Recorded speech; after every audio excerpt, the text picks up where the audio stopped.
мечка и мечкар. Попи цигани, те са облечени в традиционни костюми.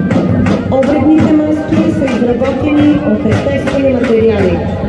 Неизменен атрибут към костюмите са звънците и хлопатарите.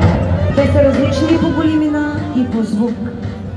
Допълнение към обредният костюм е така наречената чалуга – дървена клека от дрен, дъска или пъс. Спечелили са много награди, включително златна маска на 21-я фестивал в град Перник и златна маска за сурвакарска група на 29-ят международен фестивал на Сурва Перник 2023 година.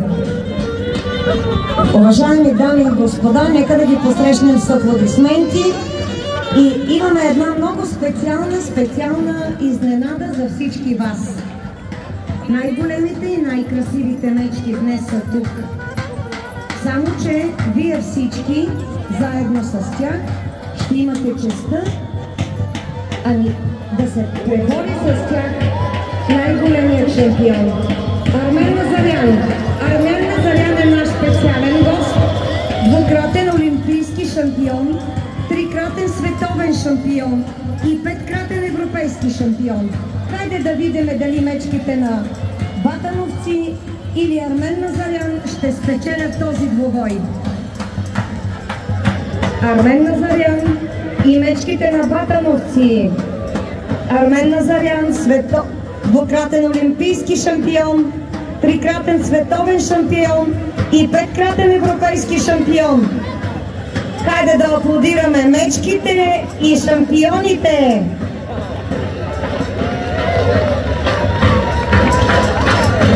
Специален гост.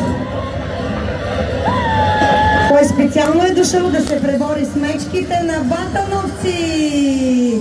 Аплодисменти за Армен Назарян, който пребори мечките на Батановци.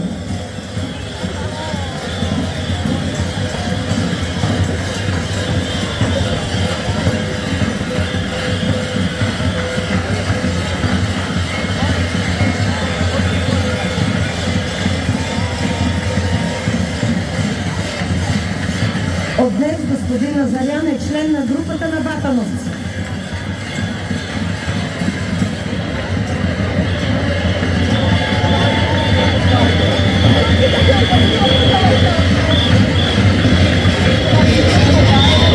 Хайде, къде е болюбушията? Възляха тук групата в моя дом, а болюбушията го няма.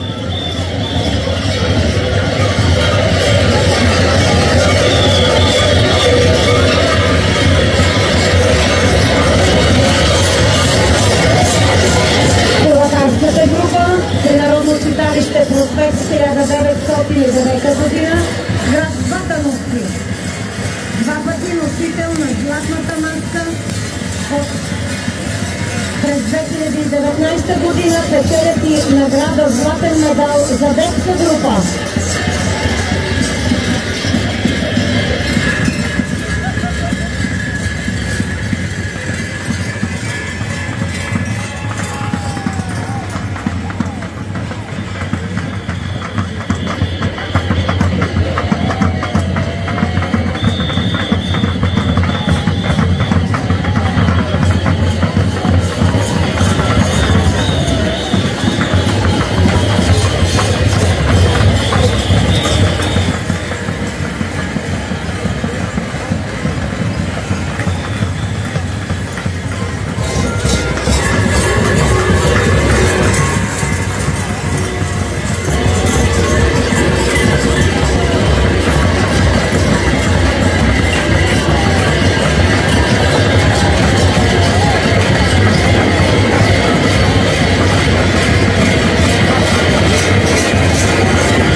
Армен Назарян ще бъде член на групата. драги дами и господа, да аплодираме носителите на голямата награда Златна маска от Международният фестивал на маскарадните игри Сурва в Перник през 2023 година.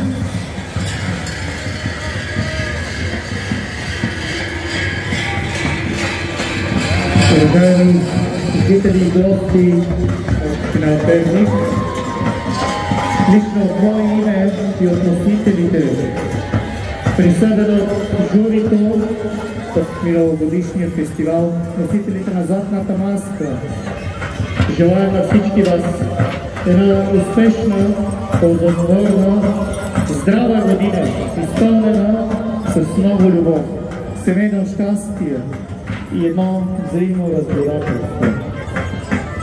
Благодарим на господин Назарян за това, че вече е част от нашата група. Ние с това можем само да се гордеем. Благодарим му и му казваме добре дошъл в нашата група.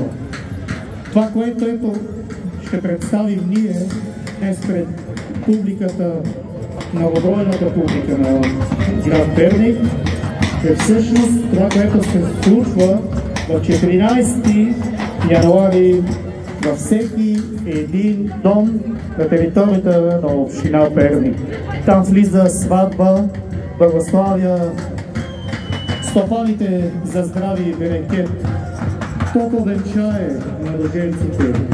Посвещава трапезата, с която са подготвили тези вероятни стопани и посрещат групата от ранни зори до късна вечер. Сурвокарската група на Батановци наистина се оказва, че е образец на много групи и в годините израсна до там, че в нея има 73 деца. Извинявайте много, обаче много малко от останалите групи могат да се похвалят с това нещо. Това означава, че Сурва ще пребъде и празника ще го има и след нас. Бъдете живи и здрави, честит празник на перничани, на гостите на Перник. Добре сте дошли, всички бъдете живи и здрави. Чорладжи, за много години живи и здрави да сте. Ивани, посрещахте с бабата и тази година, прачна ги да си. Добре дошли, групата, много е по-голема от миналата година. Голямата година е по-голема. Надам се, че и тази година. Вие сме се тук в двамата. Една топла пита, топла ракия и вино.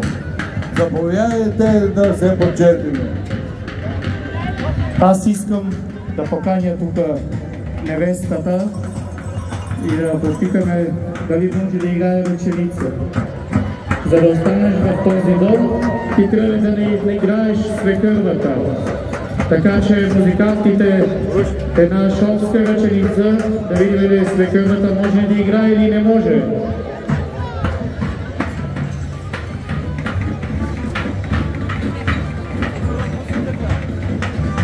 Шопска ръченица между свекървата и невестата, музикантите ги няма, ама ще дойдат до края на това, ще дойдат, няма проблеми. Ще ги изчакаме, ние ги чакаме на седмицата днеска.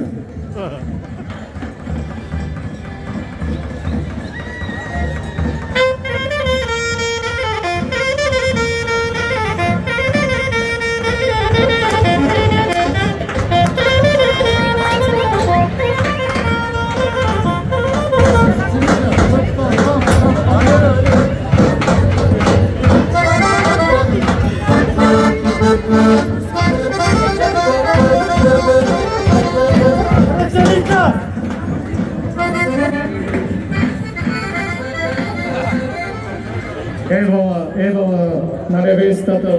Браво, невесто! Я да видим продълженията. Може ли да пребори меската? Айде!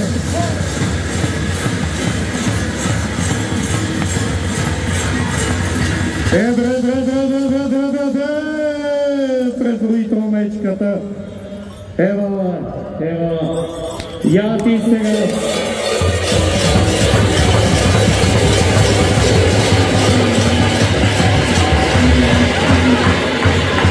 Я сега мечката да нагази на здраве.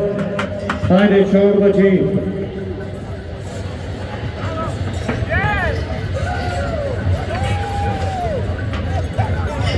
В Перник на най-големия карнавал в света.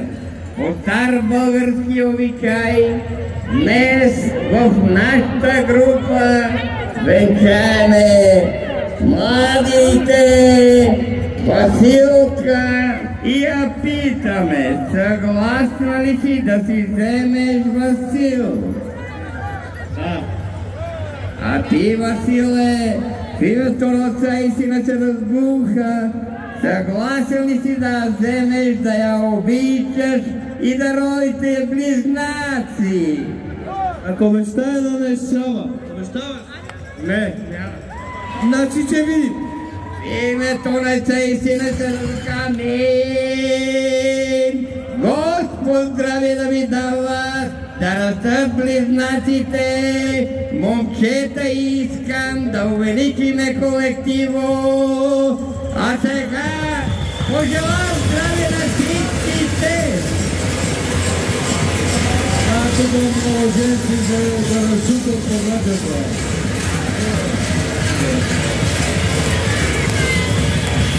Да видим кой че команди.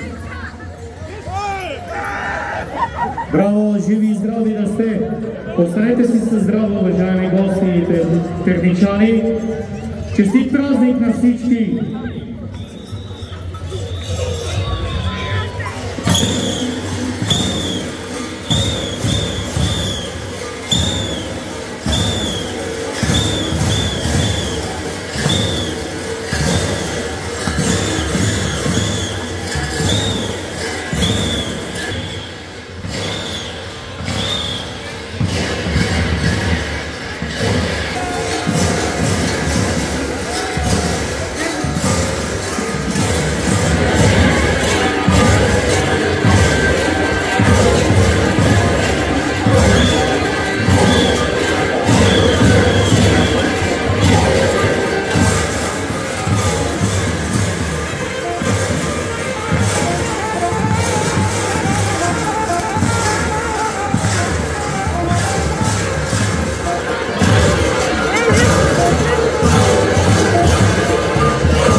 Българската